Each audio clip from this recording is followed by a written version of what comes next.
name is Casey Williams, Director of Parks and Recreation for the City of Spring Hill, Tennessee, and welcome to Brilliant Strokes. Brilliant Strokes is an intergenerational art program provided by the Arts Build Communities Grant through the Tennessee Arts Commission. And if you would like to be a part of this program, you can register online through the city website, www.springhilltn.org, or through the Parks and Recreation's Facebook page. All of our instructors are local artists, and we're so grateful to them for donating their time and their talents to be part of this unique program. Have fun! Hi, welcome back. It's Robin again.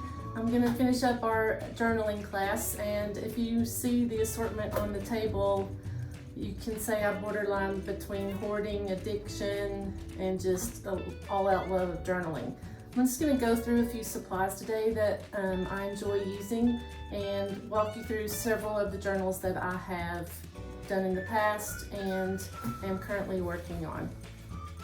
So this is one of the earlier journals I had.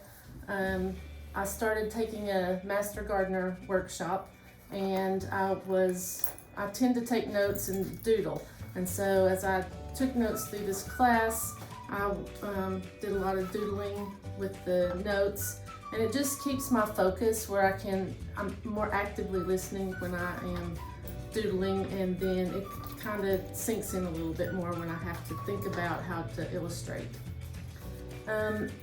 This journal is more of an art journal. It has the thicker pages so it can take media, watercolor, and then some pen and ink, just some also quick sketching, and I like to use this journal to work out some ideas for transferring to a larger canvas. If you're new to journaling, I would recommend getting a journal something like this. This one has a lot of prompts in it. It's called the 52 List Project. So basically it has a prompt for each week during the year, and it's sectioned out by the seasons. And again, you don't have to start in January. You can start anytime throughout the year, but this one's does go through January. So this would be like your first week, and I just, again, try to do some illustration with the wording. And you just continue on, and it's really good. It's like, I want you to list playlist or places you'd like to go, people who mean a lot to you.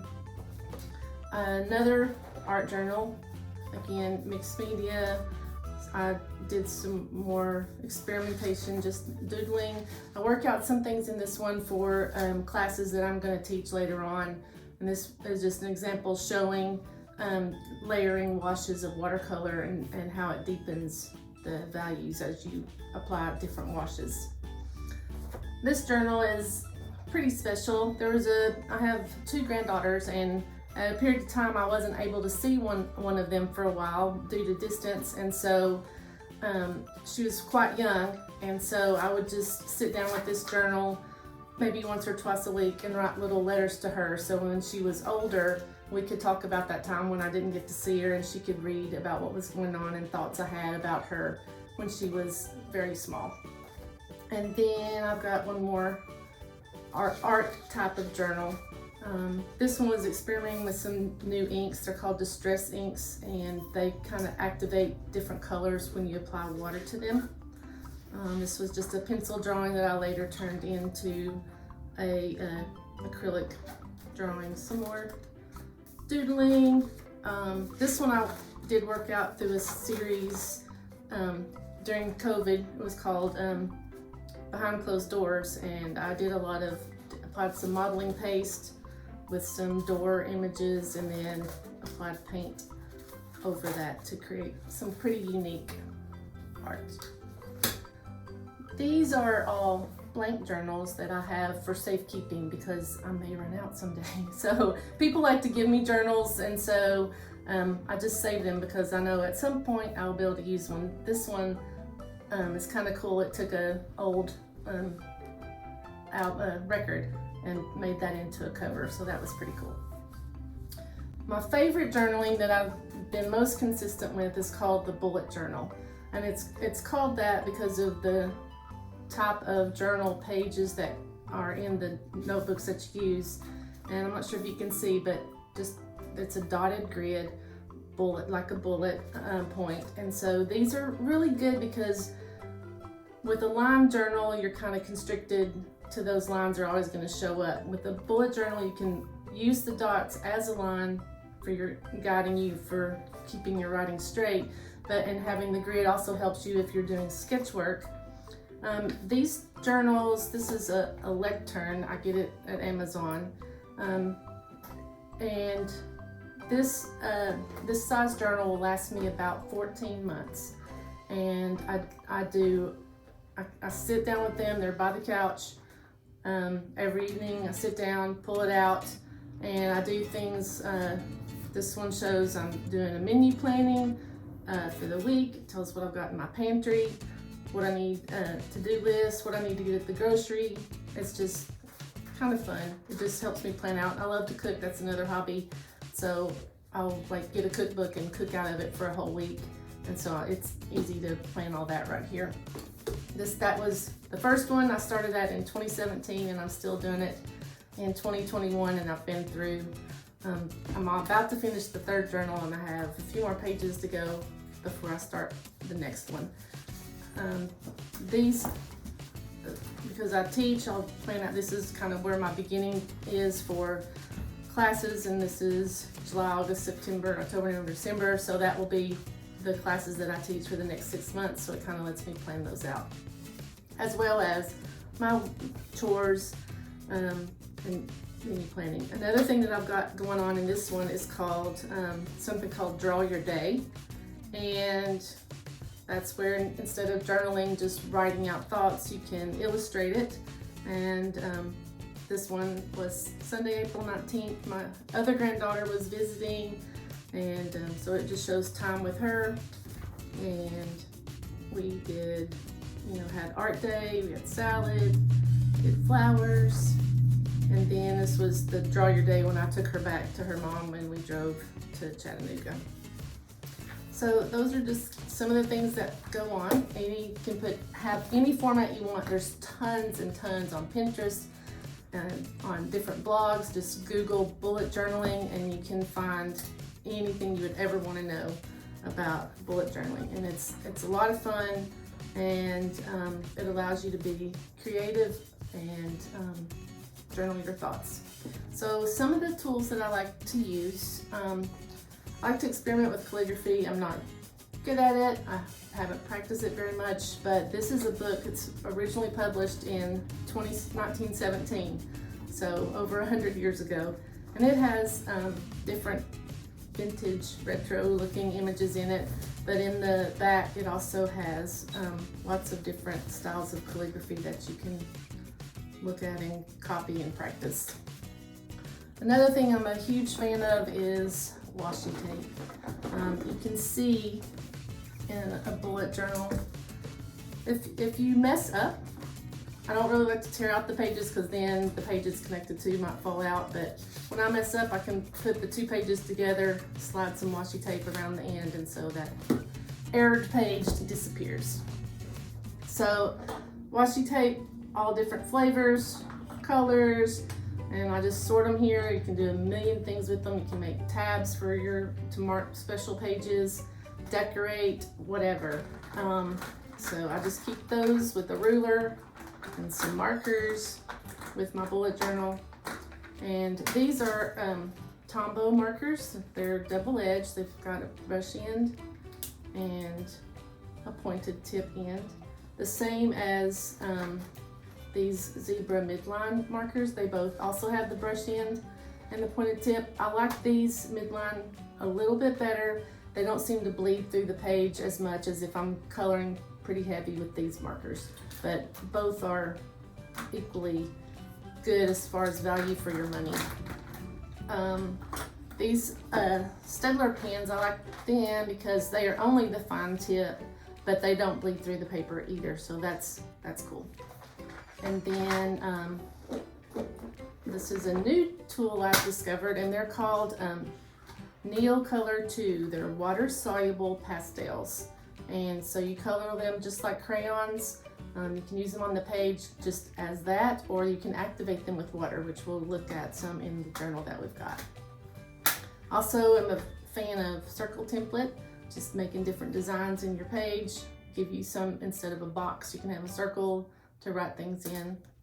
And a good book that picked up at, I think, Books A Million. It's called Journal with Purpose, and it has lots and lots of very simple corner decorations or how to draw different shapes, but they're very simplified and great for a beginner. They're also printed on that dot grid paper, so you can kind of even transfer that to a bullet journal and use the dots as your guide. And so this one has all different kinds of subjects in it, and so it's a pretty good tool. So in the journal that we started working on earlier in the class, remember we did the watercolor palette into the squares on the front with the different doodles of flowers, and then I'd shown you a few entries into the journal where I cleaned out my raised beds, time change, St. Patrick's Day. Again, I messed up my writing here. It was in ink, so I covered up with washi tape. All is good. Then I started using some of the examples from here. I like to grow cut flowers, so this is just a list of the flowers that I'd like to have in my garden this year. It was a very rainy few days we had a couple weeks ago, some pretty bad storms, so I just reflected that here, and I'll just use some of these markers to show you. Drew a rainbow, so these again have the brush tip, and so with that you can make a thin line or press down and it makes a thicker line. And these are good for calligraphy. You can so when calligraphy, what I like to do, just so I don't have to remember a lot of technical details about it, I tend to, if I'm doing a downstroke, I'll press that tip harder, and if I'm doing something else, a different thing, I'll lift up on it. And if I have a letter like the A, which has 2 downstrokes, I'll do one thick and one thin. But these are great just to color your page with, and that's why I like those. So I'll also show you these. This is where my raised beds, I just taped on a piece of grid paper, taped it on and added some washi tape, and I mapped out what my garden is going to look like, and then when I plant what into that little graph there. Here's where I used the circle template and just doodled some different designs in it out of that Journal with Purpose book. I'm not a great big reader. I just fall asleep, to be honest, because I started so late. But this was if you want to, bullet journal is known for tracking, goal tracking, whether it's water you drink or books you read. And so this one, I kind of drew an open book, and then on this side I would write books that I have read, and then on this side would be books that I would like to read, put on the list. This is a day we took a trip not too long ago. It was Sunday, March 28th, and I just added washi tape, some flowers. I made a little pocket with some leftover cardstock, and then just a photograph of an old farmhouse that we passed by, and just took that in the little pocket. This is just a list I started of fun words, and I'm just experimenting with lettering and filling in with my new markers that I got, and writing words with their definitions. This is one of my favorite songs, and my husband makes instruments like banjos and dulcimers, and so he was playing this on the banjo, and so I just wrote down the lyrics to that and made a semi-rainbow background. Emily Dickinson is a poet, and we did another class in the mixed media series on asemic writing, and that is writing without semantics, writing that you can't really read, and she wrote a lot of her poems, initial drafts, using asemic writing, so I just documented that little tidbit on this page, and then you can always add color any way you want.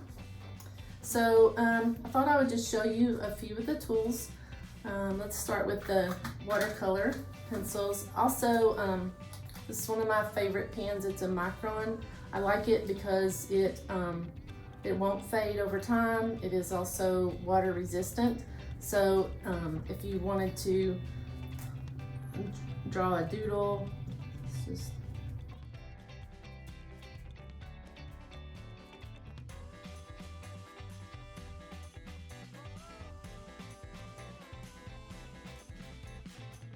and then we will use one of these pens, pastels. So again, you just do it like a crayon. And then we'll do some yellow center. And maybe shade a lighter green on one half of the leaf. Darker green on the other. And then I'll take a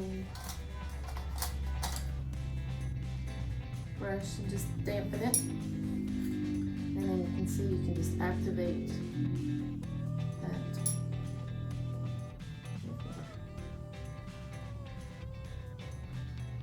And I like it because you don't need a lot of water, and this is a mixed media journal, so it does have a little weight to the paper, but it will hold that and not work up.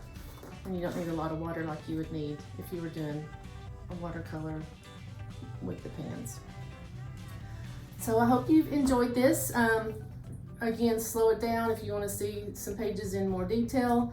I encourage you to get a journal.